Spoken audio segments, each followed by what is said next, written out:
ये नटवर लाल है, ये ठगना जानता है, ये जादूगरी करता है, ये दिखाता कुछ और है, होता कुछ और है। केजरीवाल अपनी विधानसभा चुनाव हार रहे हैं। दिल्ली की जनता को समझ में आ गया है कि अब भारतीय जनता पार्टी को ही अवसर देना पड़ेगा यदि हमें दिल्ली को ठीक करना है। हम दिल्ली के अंदर 55 से 60 सीटें जीतने जा रहे हैं।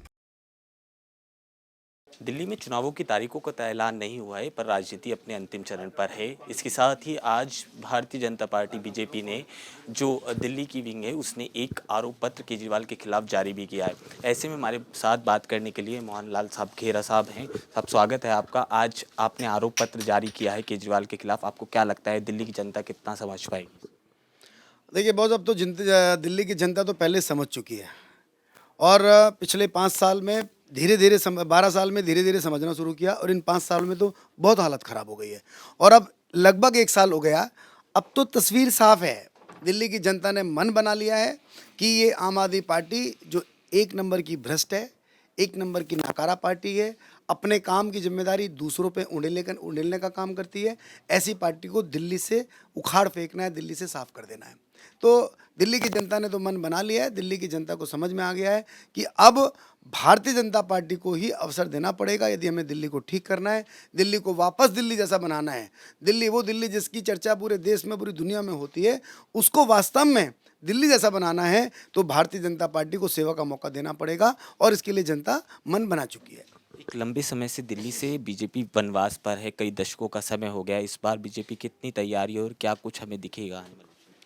दिल्ली लगातार अपना काम कर रहे हैं। दिल्ली के अंदर भारतीय जनता पार्टी लगातार अपना काम कर रही है।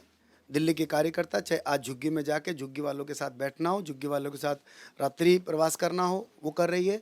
जे कॉलोनी के अंदर जाने की बात करें, अनुसूचित जाति समाज में जाने की बात करें, व्यापारियों के बीच में जाने की बात करें, किसान, महिला, युवा, सबके बीच में भारतीय जनता पार्टी के कार्यकर्ता हमारे प्रदेश अध्यक्ष वीरेंद्र सचदेवा जी के नेतृत्व में लगातार सक्रिय हैं और उसी का रिजल्ट है आज के पूरे दिल्ली के अंदर वातावरण बन गया है कि अब एक मौका भारतीय जनता पार्टी को देंगे तभी दिल्ली का पुराना स्वरूप वापस आएगा। बड़े लंबे समय हर चुनावों में हमने देखा, इस बार भी 2100 रुपये के लिए रजिस्ट्रेशन शुरू कर दिया है खुद केजरीवाल का। मैं तो आपसे सिंपल सी बात पूछना चाहता हूँ, ये 2100 रुपये देने थे तो 12 साल से क्यों नहीं दिए? 12 साल से किस बात का इंतज़ार था? क्या ये बहनें, क्या इनको ज़रूरत नहीं थी 2100 रुपये देने की? साहब, दिल्ली की बात छोड़िए, आप ज़रा पंजाब पे आ जाइए। पंजाब में भी सरकार है, पंजाब में भी इन्होंने 1000 रुपये देने की बात की थी, वहाँ तो किसी बहन बेटी को 1000 रुपये नहीं दिया।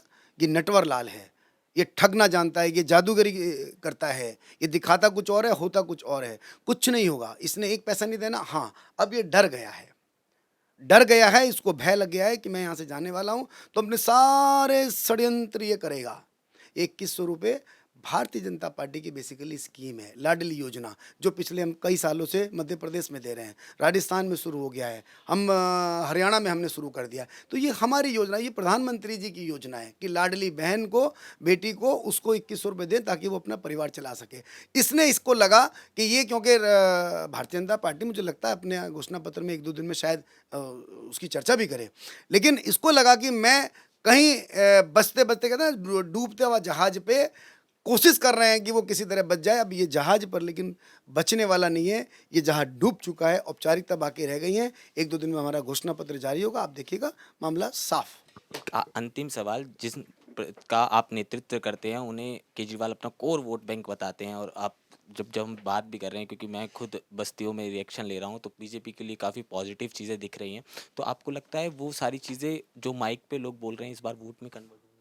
100% कन्वर्ट होगी। मैं फिर रिपीट कर रहा हूँ, दिल्ली का अनुसूचित जाति वर्ग, हमारा अनुसूचित जाति समाज, चाहे उसमें जाटव हो, वाल्मीकि हो, खटीक हो, धानक, रैगर, ग्यारह, गाड़िया, लोहार, सपेरा, नट, कलंदर, बाजीगर, सब ने मन बना लिया है कि अब अगर कोई हमारा भला कर सकता है, हमारे इस अनुसूचित जाति समाज को, गरीब समाज की कोई चिंता कर सकता है, तो वो सिर्फ और सिर्फ इस देश के अंदर नरेंद्र मोदी है, भारतीय जनता पार्टी है। और मैं ऐसी बात नहीं कर रहा हूँ। एक तरफ कांग्रेस थी जिसने 70 साल राज किया और जिन्होंने बाबा साहब के अंतिम संस्कार के लिए 2.5 गज जमीन यहाँ नहीं दी, उनके अंतिम संस्कार के लिए उनका अंतिम संस्कार ले जाके मुंबई करना पड़ा। दूसरी तरफ ये मोदी जी की सरकार है जिन्होंने 10 साल के अंदर आज बाबा साहब के जीवन से जुड़े, सिर्फ उनके अंतिम संस्कार नहीं, उनके जीवन से जुड़े 5 स्थानों को पंचतीर्थ के रूप में बेहद शानदार इमारत के रूप में विकसित किया। आज लगभग 200 करोड़ रुपए लगा के मध्य प्रदेश के अंदर रविदास जी की मूर्ति की स्थापना हो रही है। आज वाल्मीकि जी के नाम पे आज अंतर्राष्ट्रीय हवाई अड्डा, दुनिया में कोई आता है अयोध्या देखने तो पहले भगवान महर्षि वाल्मीकि का नाम लेता है।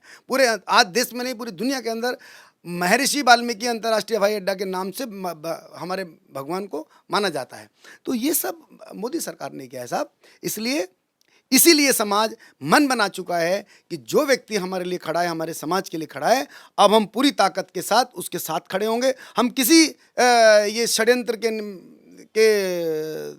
के भुगतभोगी नहीं होंगे। हम किसी भी ये जो नटवर लाल है, ये जो सांग रास्ता है, नहीं फंसेंगे। इन्होंने भावनात्मक खेला हमारे साथ, इन्होंने हमारे झाड़ू का निशान लेकर हमारा झाड़ू लेकर इन्होंने झाड़ू का निशान बनाया, और हमारे दलित समाज के लोग और विशेष तौर हमारे वाल्मीकि समाज के लोग, उनको लगा कि शायद ये आदमी जो सामान्य सा दिखता है ये करेगा। बाद में हुआ क्या, सारे के सारे मंत्री इनके चोर निकले। केजरीवाल खुद जेल गए, सत्येंद्र 1.5 साल जेल रह के आए हैं, मनीष सिसोदिया साल भर जेल रह के आए हैं। सारे के सारे तो चोर हैं, और हमारे झाड़ू को लेकर इन्होंने हमारा दुरुपयोग किया है। अब लेकिन समाज समझ चुका है। देखिए, बड़ा भोला समाज है, उनको लगता है कि शायद कोई हमारी मदद करे। रोज़मर्रा की रोटी कमाने वाले लोग हैं हम लोग, रोज़मर्रा की रोटी कमाते हैं तो शाम को चूल्हा जलता है, तो बच्चों को 2 वक्त की रोटी मिलती है। उसके साथ भी कुछ जब लोग खेलना शुरू करते ना, तो ऊपर ईश्वर बैठा हुआ है। तो आज केजरीवाल, मैं आपको लिख के दे सकता हूँ, मेरी बात को नोट कर लीजिएगा। आज हम 23 दिसंबर इस पार्टी का प्रदेश के पार्टी कार्यालय के अंदर खड़ा होकर बोल रहा हूँ, केजरीवाल अपनी विधानसभा चुनाव हार रहे हैं, और सबसे बड़ा अगर उसमें योगदान होगा या सबसे आगे कोई चलेगा उसको हराने के लिए, तो हमारा पचकुइया रोड का वाल्मीकि समाज इकट्ठा हो गया है कि हमको केजरीवाल को ऐसे उखाड़ के फेंकना है, क्योंकि उसने हमारे साथ गलत किया है, धोखा किया है, हमारे साथ फरेब किया है। इंतजार तो भोले समाज को आप भी करा रहे हो, लिस्ट कब तक आ रही है? लिस्ट देखिए साहब, हम तो बहुत छोटे से कार्यकर्ता हैं, ये तो हमारे जो वरिष्ठ लोग हैं उनके ध्यान में है। हमारी पार्टी की एक प्रक्रिया है, दिल्ली से चुनाव समिति की बैठक होके जा चुकी है। अब पार्लियामेंट्री बोर्ड इसको तय करता है, उसमें नरेंद्र मोदी जी, अमित शाह जी और हमारे सारे बड़े नेता जो होते हैं वो बैठते हैं। हमारे प्रदेश के अध्यक्ष भी रहेंगे। तो अब देखिए क्या होता है, सब लोग प्रतीक्षा कर रहे हैं। हाँ, ये मैं आपको बता देता हूँ, लिस्ट तो जब आएगी आएगी, बट ये आपके समाज के लोग तो आएंगे ना इस लिस्ट में? बहुत सारे 12 सीटें हैं साहब, 12 सीटों पे हमारे ही समाज के लोग लड़ेंगे। और ये तो भारतीय जनता पार्टी जो 12 की जगह 13 सीटों पे लड़ाती है। कोई दूसरी पार्टी अगर लड़ाती हो तो बताओ, चाहे कांग्रेस की बात करें, आम आदमी बात करें, अगर 12 की जगह 13 देती है, ये भी अपने आप में एक बहुत बड़ी बात है। लेकिन भारतीय जनता पार्टी हमारी बल्ली मारान सीट है, पिछले कई बार से लगातार जनरल सीट होने के बाद भी अनुसूचित जाति का कार्यकर्ता वहाँ से लड़ता है, यही भारतीय जनता पार्टी है।